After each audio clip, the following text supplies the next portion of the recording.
Artikel ilmiah populer dapat dengan mudah dijumpai atau diterbitkan di media cetak maupun elektronik. Sistematika artikel ilmiah populer tidak memiliki format baku dan bersifat fleksibel, runtut, serta mudah dipahami.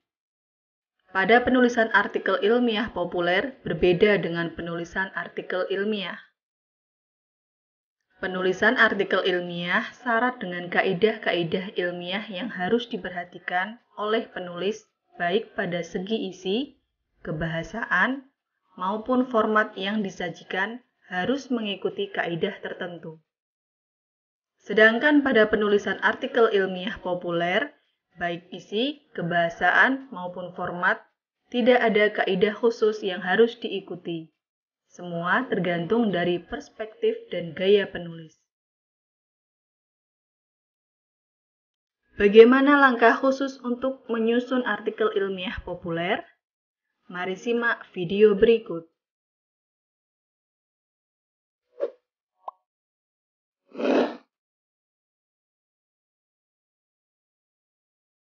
Pertama, penetapan tema atau topik. Tema atau topik yang akan ditulis perlu ditentukan terlebih dahulu supaya bahan yang akan dijadikan tulisan lebih terfokus pada suatu hal.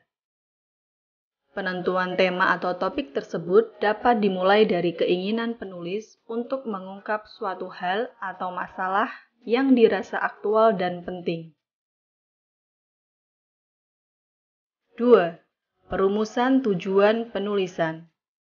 Setelah menentukan tema atau topik, penulis perlu merumuskan tujuan dari hal apa yang akan ditulis supaya arah penulisan jelas dan tersusun secara sistematis. Untuk penulisan artikel ilmiah populer yang akan diterbitkan di media cetak harian, maka rumusan tujuan penulisan perlu disusun secara tersirat atau implisit. Rumusan tujuan penulisan tersebut hendaknya memang bersifat real yang dapat dicapai. 3. Penyusunan outline. Kerangka penulisan atau outline merupakan sebuah rencana kerja yang dapat menjamin penyusunan kerangka kerja yang sudah tersusun secara sistematis. Kerangka penulisan atau outline berbeda dengan format penulisan. Kerangka penulisan dibuat dengan menyusun konsep-konsep penting yang perlu dikembangkan sesuai format penulisan yang telah dibuat. 4. Pengumpulan bahan-bahan.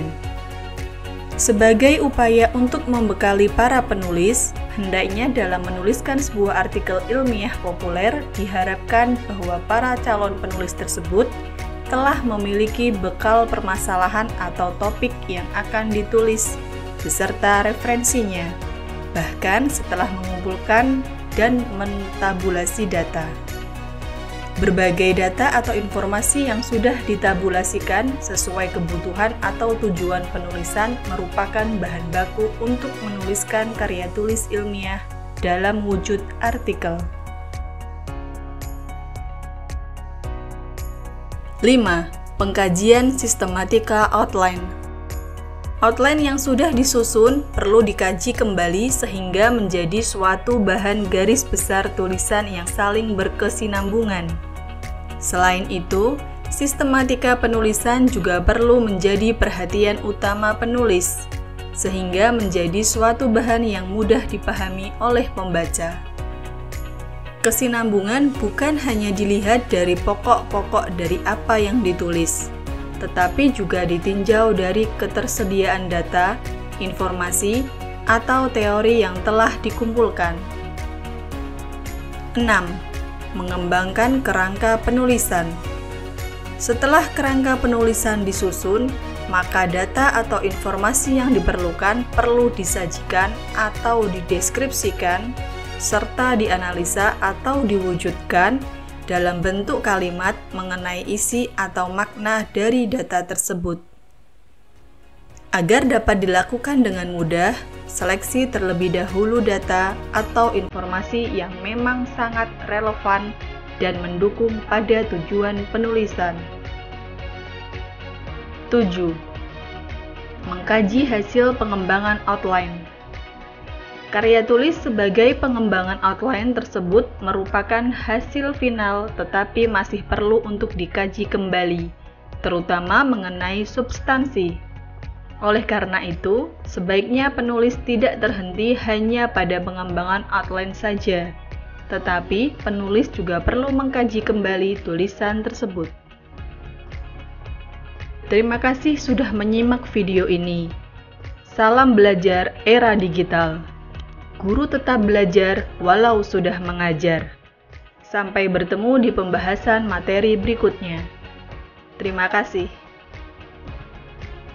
Mari bergabung dengan komunitas guru paling hits saat ini. Anda dapat mengikuti berbagai macam pelatihan-pelatihan menarik dan bersertifikat yang akan dipandu langsung oleh para instruktur-instruktur hebat.